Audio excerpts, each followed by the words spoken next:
ağır xroniki xəstəliklərə toxunacaq. Bu xəstəliklərdən biri də Bexterov xəstəliyidir. Əli Əlizadə studiyamızdadır, revmatoloq, osteopat həkim. Əli doktor, xoş gördük sizi. Siz də çox xoş gördük. Necəsiz? Şükür Allah, sağ olun. Təşəkkür edirəm. Qeyd elədiyim kimi ağır xroniki irəliləyən bir xəstəlik, Bexterov. İnsanlar el arasında belə deyək, daha çox fəqərələrin bir-birinə bitişməsi kimi tanınır. Xatırlayıram, illər öncəsində hətta gənc yaşda insanlarda belə müşahidə olunurdu. Çarəsi yoxdur deyilirdi, uzun müddət yataqda, hərəkətsiz, hətta ölümə belə tərk edilirdi. Söhbət 20 il öncəsinə, 25 il öncəsinə gedir. Amma bugün çox qısa zaman çərçivəsində doğru yanaşmayla remisiya almaq və patologiyanı tez bir zaman, hətta daha tez mümkündür. Buyurun, kimə müraciət edək və söhbət nədən gedir? Ankilozlaşan spondilartrit nədir? Nəsildən nəsilə ötürülən autoimmun xəstəlikdir və onurğanın zədələnməsi ilə gedir. Burada onurğanın zədələnməsi dedikdə təkcə fəqərarası diskdən yox, deməli, fəqərələr arasında sümük atmalar nəticəsində ankilozlaşma baş verir. Ankilozlaşma nə deməkdir? Yəni, tunçlaşması, bitişməsi, fəqərələrin bir-birinə bitişməsi, sümük səviyyəsində bitişməsi ilə belə yox. Yəni, ağrı uzun müddətli, hansısa bir nahiyədə ağrı nəticəsində hərəkətsizlik baş verir. Hərəkətsizlik baş verdikdə həmin hissədə artıq osteofit formasında dişciklər, sümük dişcikləri əmələ gəlir, çıxıntıları və həmin çıxıntılar da bir fəqər ilə digər fəqərlər arasında birləşərək tamamilə tunçlaşmış bir vəziyyət əmələ gətirir. Bütövləşir sanki, kilidlənir, bloklanır. Amma bu prosesin ilkin öncə belə xəstəlik başlayan kimi bitişmədən getmir söhbət. Aylarla, illərlə ağrılarla müşahidə olunur xəstəlik. Hansısa bir nahiyədə, ya əsasən bel nahiyəsində, iliosakral oynaqda ağrılardan müşahidə olunur. Bəzən, bəzi hallarda, deməli, ön tərəfdən qasıq nahiyəsində, bud çanaq oynağının, bu el arasında deyirlər ki, bu öndən, budun dibindən ağrılar olanda deyirlər ki, boyu uzanan yer, elə deyil. Bu da bu xəstəliyin göstəricilərindən biri. Amma görürsünüz, əlamətləri nə qədər mükəmməl bilmək lazımdır ki, ayırt eləyəsən. Mütləq qaydada. Ayırt eləyəsən ki, bu ağır bir xəstəliyin başlanğıcı. Hər bel ağrısı, hər oma ağrısı da elə Bexterov ankilozlaşan spondilartrit demək deyil. Burada ilkin etapda heç rengenoloji olaraq heç bir dəyişiklik baş vermir. MRT səviyyəsində ancaq burada eroziv zonalar aşkarlana bilir. Hələ burada heç bir yuxarı fəqərlərdə heç bir zədələnmələr yoxdur. Və bəzən bu cür xəstəliklərdə heç omada da ağrı olmadan kürəyin orta hissəsində, təxminən 8-ci, 9-cu fəqərə nahiyəsində ki, baş verən uzun müddətli daimi ağrılarla da deməli, bu xəstəliyin başlanğıcını müşahidə etmək olar. Bunun da bütün autoimmun xəstəliklər kimi ləng gedişli, yarım kəskin və kəskin gedişli forması olur. Kəskin gedişli forması xəstəlik başlandığı andan bir neçə gün ərzində xəstəni o qədər dəhşətli ağrılar verir ki, hətta ağrı kəsicilərsiz yataqdan belə qalxa bilmir. O dərəcədə güclü ağrılar verə bilir. Amma yarım kəskin və ləng gedişli formaları uzun müddətli ara sıra ağrılar olur, çəkilir, gedir, uçucu ağrılar ola bilir. Doktor, spesifik əlaməti varmı? Çünki biz bunları sadaladıqca insanların fikirləri qarışmasın. Bir çox spesifik xüsusiyyətləri var. Ki, birinci qan göstəricilərində C-reaktiv zulalının yüksəlməsi, qan ümumi analizində leykoformulada dəyişikliklər, plus simptomlar, üstəgəl xəstə ilə anamnez toplayan zamanı nəsildə əsasən bu cür xəstəliklərin olma ehtimalı. Yox, amma bunlar spesifik əlamətlər deyil. Yox, yəni spesifik ağrı. Xəstənin daimi, gecə-gündüz ağrıların olması. Uzananda belə rahatlıq tapa bilmir. Bax, bu gözəl. Bəli, xəstə heç bir şeylə özünə rahatlıq tapa bilmir. Məhdudiyyət yaranırmı o sırada? Bəli, həmin nahiyədə... Hətta başlanğıc mərhələdə belə? Başlanğıc mərhələdə belə həmin ağrıyan hissədə məhdudluq, hərəkət məhdudluğu baş verir. Hətta xəstə yeriyərkən arxadan belə, məsələn, həkim baxanda arxadan bilinir ki, bu təxminən ankilozlaşan spondilartrit yerişidir. Artıq ikinci, üçüncü mərhələdə, ilkin başlanğıcda yox. Ya da kronikləşəcək getdikcə. Bəli, və bu xəstənin bir dənə də bir spesifik xüsusiyyəti var ki, ilkin mərhələdə ağrı kəsicilərə tez tabi olduğuna görə hər an ağrıyır belin. Filan dərmanı qonşuda filan bu dərmanı atdı, sağaldı. Sən daha düzələcək. Bir həftə, 10 gün, bir ay hansı ağrı kəsici dərman preparatından istifadə eləyir. Xəstəlik biraz remisiya enir, remisiya əldə olunur. Bir müddət xəstənin ağrıları keçir. Sağaldım deyə ağrılarına nəzarət eləmir. Sonradan biraz da daha kəskin ağrılar baş verir. Bir şey də qeyd edeyim ki, ankilozlaşan spondilartrit digər autoimmun xəstəliklərdən fərqli olaraq daha çox kişi cinsinə, oğlan uşaqlarında, kişilərdə daha çox baş qaldırır. Demək olar ki, 90-95% hallarda. Bu demək deyil ki, qadınlarda olmur. Qadınlarda çox kiçik az faiz təşkil edir. Amma bu xəstəliyin baş verməsi... Burada şanslıyıq, hə? Hə, biraz burada qadınlar şanslıdır bu xəstəlikdə. Digər əksər xəstəliklər qadınlarda daha çox tez-tez rast gəlinir, nəinki kişilərdə. Amma bu məsələdə kişilərdə o xromosomun birinin əski olması və yaxud başqa sözlə deyək ki, qırıq xromosomun həmişə kişilər orada güdazına getmiş olur. Bəli, orada... Doktor, maraqlı bir məcburam burada fikri dəyişək. Birləşdirici toxuma deyəndə biz nəyi nəzərdə tuturuq? Hansı toxumalar birləşdirici toxumalar? Bütün vətərlər, əzəllər, bağlar, hamısı birləşdirici toxumalara aiddir. Birləşdirici toxumanın sistem xəstəliyidirsə, niyə biz bunu hər zaman oynaq xəstəliyi dediyiniz o osteofitlərdən tut, oynağın kirəçlənməsi, degenerasiya və s. hətta o artrit əlamətlərlə bərabər bunu sanki fəqərənin xəstəliyi kimi təqdim edir. Axı ona birləşdirici toxumanın sistem xəstəliyi kimi də baxmaq mütləqdir. Fəqərənin fəsadı, fəqərəyə fəsad kimi baxmaq lazımdır. Çünki xəstəlik başlayanda heç başlanğıc fazada, heç bir oynaqda... Ona görə siz biraz öncə dediniz ki, ağrılara diqqət yetirmək lazımdır. Bəli, ağrıların gedişindən, formasından, hətta səhər-axşam olmasından, hansı periodlarda olmasından, havanın dəyişikliyi ilə əlaqədar olub-olmamasından asılı olaraq burada xəstəlikdən şübhələnmək lazımdır ilkin fazada. Biraz rentgenoloji olaraq və yaxud da MRT-də artıq diaqnoz təsdiq olunduqdan sonraki iliosakral oynaqda artıq eroziyalar baş verir ki, bu artıq diaqnozun təsdiqi deməkdir. Təsdiq olunduqdan sonra o simptomlara o qədər də fikir vermirik. Çünki artıq diaqnoz təsdiq olunub, qanda göstəricili, iltihabın göstəricisine görə də müalicələr aparılır. Müalicə də burada o artroz söhbətimizin məsələ olmasın. Burada da məsələ o cürdür. İltihabı prosesinin remissiyası bir mərhələdir. İltihaba remisiya aldıqdan sonra iltihabın zədələdiyi oynaqların hərəkətliliyinin bərpa olunması artıq ikinci mərhələdir. Yəni, elə bilməyin ki, remisiya aldım, iltihab endi aşağı, iltihabın remissiyası alındısa xəstəlik sağaldı. Xeyr. Çox çətindir. Sərtləşmiş yumuşaq toxumanı... Bəli, məhdudluğu da aradan qaldırmaq lazımdır ki, gələn atakıya orqanizm hazır olsun. Çünki bir müddət sonra 3 aydan 3 ilə qədər çəkə bilər remisiya müddəti. Nə qədər uzun çəksə, xəstənin bəxti gətirmiş sayılır və yaxud da həyat tərzi, qidalanması, bir çox vaxtı-vaxtında analiz verib lazım olan dərman preparatlarını qəbul eləməsi bunun hamısına təsir göstərir. Doktor, çox maraqlıdır. İndividual orqanizmlər, siz, mən, digərlər, ətraf insanlar və s. və orqanizm ona müdaxiləni sevmir. Bu düşünülmüş, planlı şəkildə olsa, məsəl üçün, indi söhbət yad cisimlərdən, iynələrdən, dərmanlardan getmir qida məhsullarına, hər şey yaddır orqanizmə. Yəni, qəbul etdiyimiz var, qəbul etmədiyimiz var. Bir də orqanizmin işinə, artıq bu zədələnmiş bir orqanizmdir. O bilir nəyi necə eləyəcək. Yumşaq toxumanı mı sərtləşdirəcək, orada iltihabı uzun müddət mi aparacaq və ya ağrını miqrasiya mı etdirəcək. Amma bu sırada ona müdaxilə eləyəndə bəzən, məsəl üçün, insanlar, mən sözümü, fikrimi nəyə gətirəm, hər kəs diqqətli olsun. Bəzən deyir ki, getdiyi o həkimin yanına, o müalicəsinə başlayan kimi birdən-birə ağrılarım artdı. Alovlanma dediyimiz, bir çox həkimlərin də xoşuna gəlmədiyi bir kəlmə olsa da mən bunu deyəcəm. O mərhələlər həqiqətən bu orqanizm tərəfindən müdaxiləni sevməməsi səbəbindənmi yaranır, yoxsa nədir bu? Elə gözəl bir nüansa toxundunuz ki, hər zamanki kimi öz amplanızdasınız. Təşəkkür ederim. Orqanizm həmişə xəstəliklə mübarizə etməyə çalışır. Amma bəzən hətta yerli temperaturun qalxması, hansısa bir problem, hətta virus xəstəliklərində belə orqanizmin temperaturunun artması, orqanizmin o virusa qarşı mübarizəsidir. O temperaturu dərhal endirmək lazım deyil. Çünki endirən kimi mübarizədən məhrum edirsiniz. Orqanizm məcbur təslim olur düşmənə.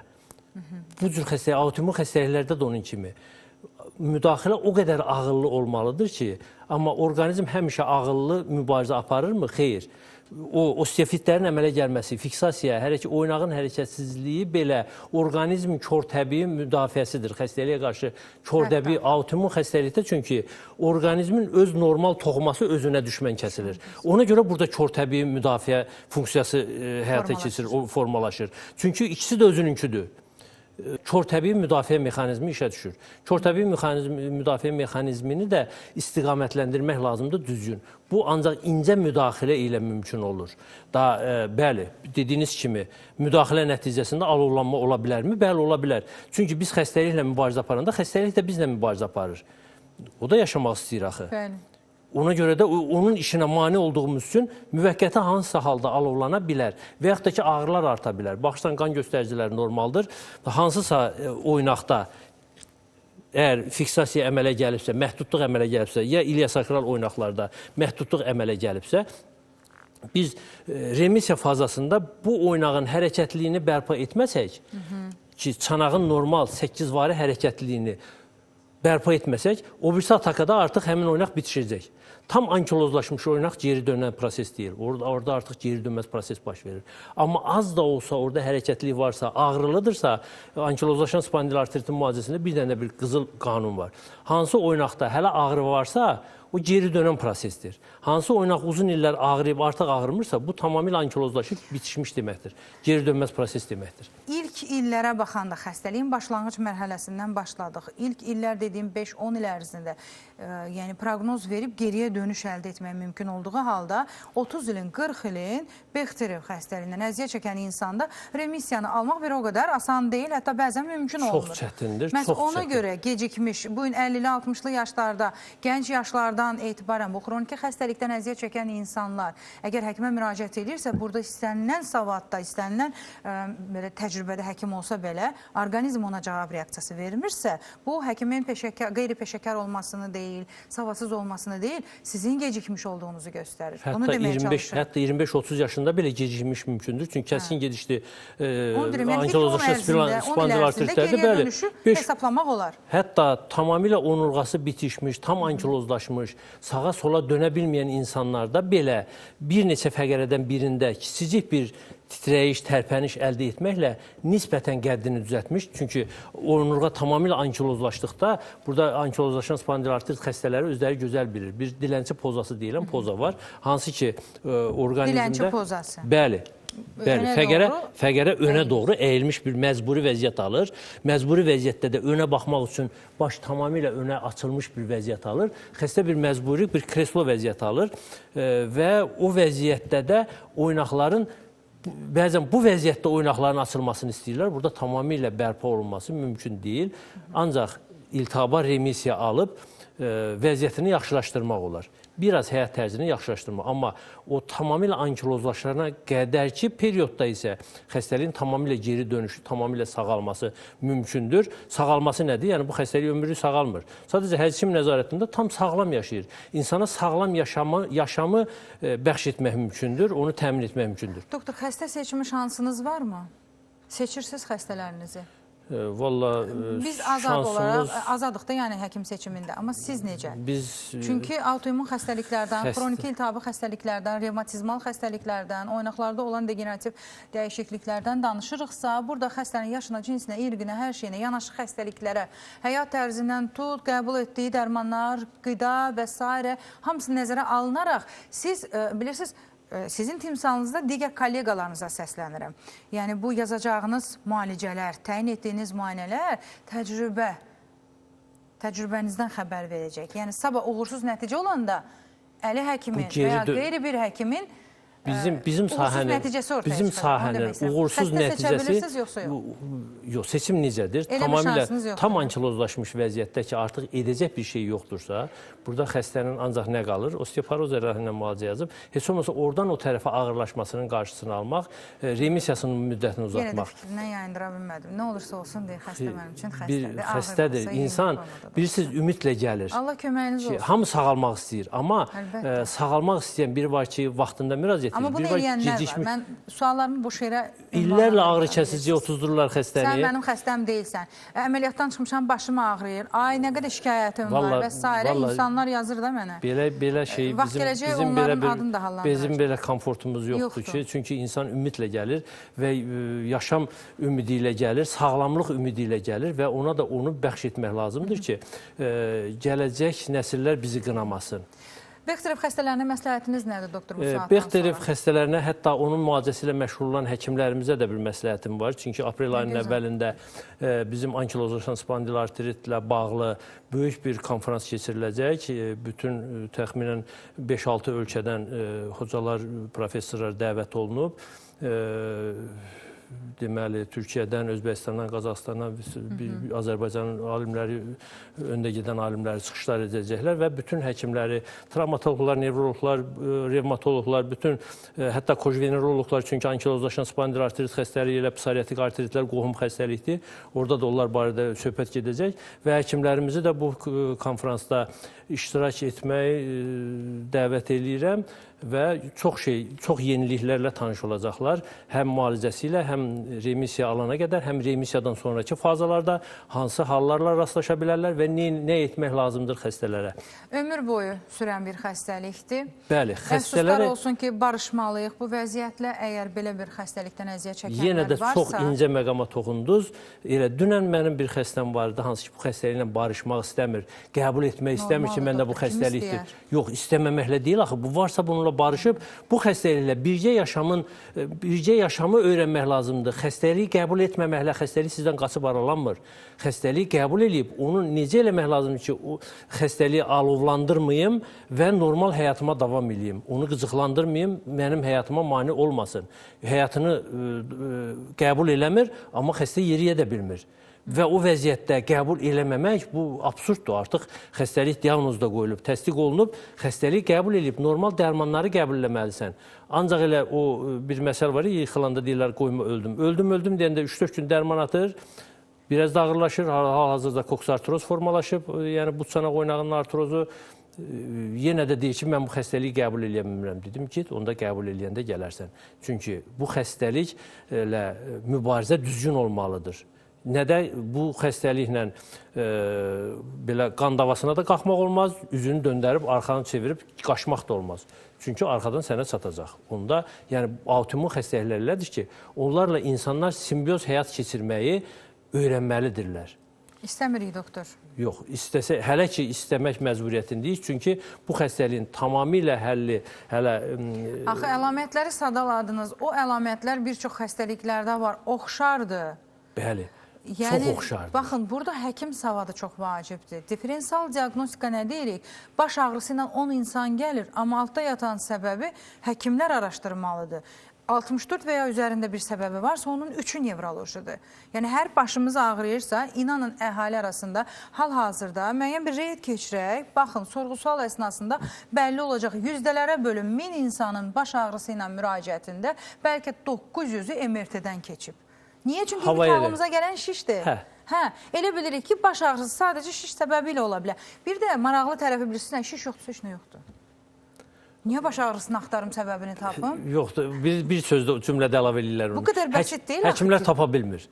Həkimlər tapa bilmir, amma iş getdiyi də həkimə getməyib. Doğru, həkimə getməyib axı. Bir dəfə elə gedib MRT-yə, sonra da oturub ağrı kəsicilərə deyir, həkimlər tapa bilmir. Nevrolog həkimə gedib, nevrolog üzərinə düşəni eləyir. Bəli, əgər nevroloji deyilsə, onda necə? Analizlərə baxıb, dediyiniz kimi, MRT eləyib, başda hər hansı bir şiş və s. var. Deyilsə, deməli, nevrologun xəstəsi deyilsə, baş ağrısının səbəbi üçün o zaman başqa həkimlərə müraciət etmək lazımdır. Yəni, ağrı, bilirsiniz, bir siqnaldır, ona diqqətlə yanaşmaq lazımdır. Çünki xroniki bizimlə bərabər ömrümüzün sonuna qədər davam edəcək xəstəlikləri müşayiət eləyir. Bununla əlbəttə barışmaq heç kəs istəməz. Amma alqoloji müdaxilə, mən alqoloqlara hörmətim sonsuzdur. Məhz ona görə də buradan səslənib demək istəyirəm ki, çox-çox xahiş edirəm. Xəstələri də diqqətlə seçək. Çünki onkoloji xəstələr və xəstəliklər daxil olmaqla hər birinin sizlərə ehtiyacı var. Hər kəs istəyər ki, ağrısız bir həyat yaşasın. Amma bəzən bu müdaxilələr yersiz olur. Bəzən müalicəvi effekti olmur. Bu sadəcə bizi xəstəliklərlə bərabər gecikdirir və ən ağır vəziyyətdə yatağa düşürük, əlil qalırıq və hərəkət məhdudiyyətindən dünyamızı dəyişirik bir sözlə. Həyatımız qısalır, ömrümüz bitir ki, bunu da heç kəs nə yaxınlarına, doğmalarına arzu eləyər, nə də özünə. Hətta yataq xəstələrinin ömrü də qısalır. Mən təşəkkür etmək istəyirəm gəldiyinizə görə. Minnətdaram. Bir daha xatırladım. Əli Əlizadə studiyamızın həkim qonağı idi. Revmatoloq osteopat həkim Mayomed klinikasında fəaliyyət göstərən Vertex Revmatologiya və Osteopatiya Mərkəzinin rəhbəri və eyni zamanda həkimidir. Varmı tamaşaçılara demək istədiyiniz? Hələ ki, Gəncəyə səfərimiz planlaşdırılır, günü, tarixi məlum deyil.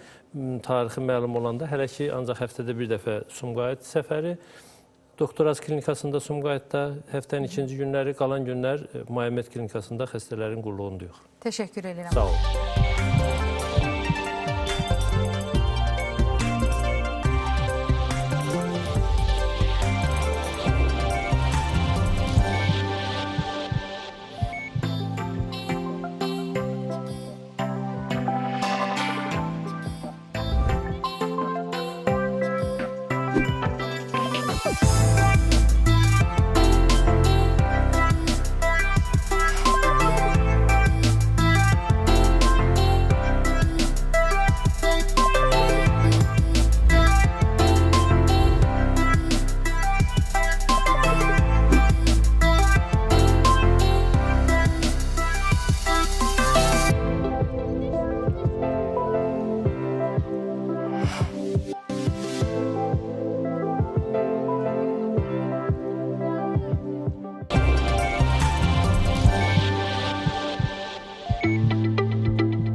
Xəlilova Sevil xanım həkimsə verilişindən müraciət eləmişdi, müayinə etdik, sənədlərinə baxdıq.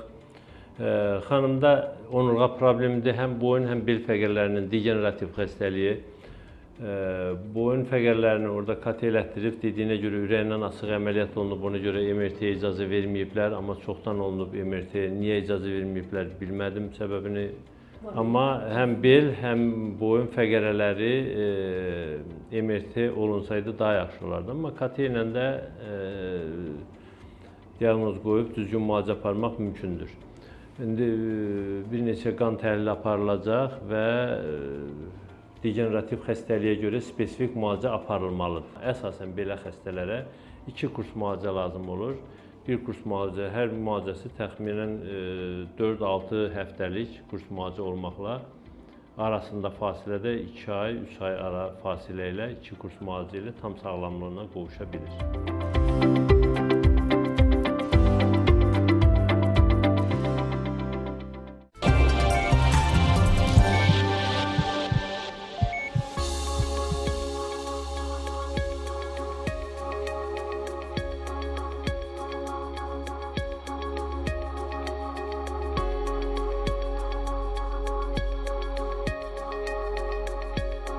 Xəstəmiz Babayeva Aybəniz 2016-cı ildə insult keçirib, işemik insult və 3 dəfə dalbadal keçirilən insultdan sonra gördüyünüz bir vəziyyətdə, bu vəziyyətdə deyil, çox ağır bir vəziyyətdə idi.